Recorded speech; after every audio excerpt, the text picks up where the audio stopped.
এতির লাগি আজকালের লোক চুমা গোটে কাজে কেন গু নেই কেন মুত নেই কেন ডেরেন খাল নেই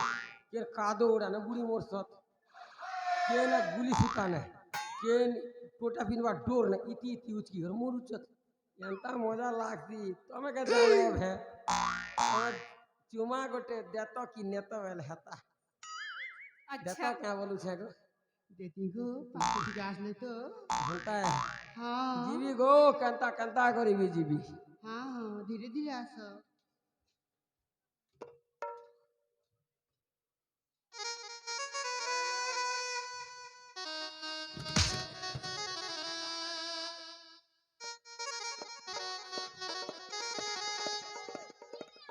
वोल्टा मीटर नहीं लागला रे भाई वोल्टेज भी चेक करवार कॉस्टली है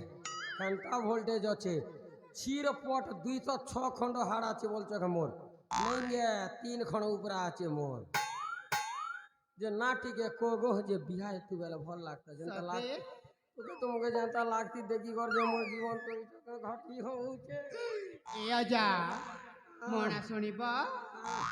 सतरे ওই বিহায় উড়ন্ত লাগুছে যে করি কি না মজা ছিল আগলি खेलिना मते बाहे बजे হয় मते सेटा गिनी दब तो সবুটা ঘিনি দেবি হেটা বলু হেটারো সেটারো সেটারো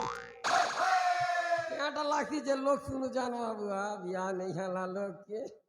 ए आजा सते तम बाहे नी ও এ তো আরি নেই তো হালার আরি মুই নহেলে আরি মনে জীবনটা বনে বলো ए आजा तमे तो पाँच पिलार बुआ पर दिस जगो नहीं आला ना गो नहीं मिलबा এটা কে কল কল বুয়া এটা কিটা মেজি মাঙ্গি গলে কেতে কথা কইছ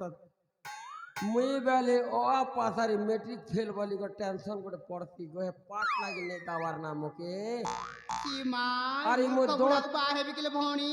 अरे दांत किने बड़ बड़ আছে দুইটা ইয়াড় কি এর আছে नहीं दावार হেটাকে দেখি করি आ तमन आंखों को देखली तो मते डर लागुची बा नहीं डर गुना कटिंग फटिंग करमु नहीं ने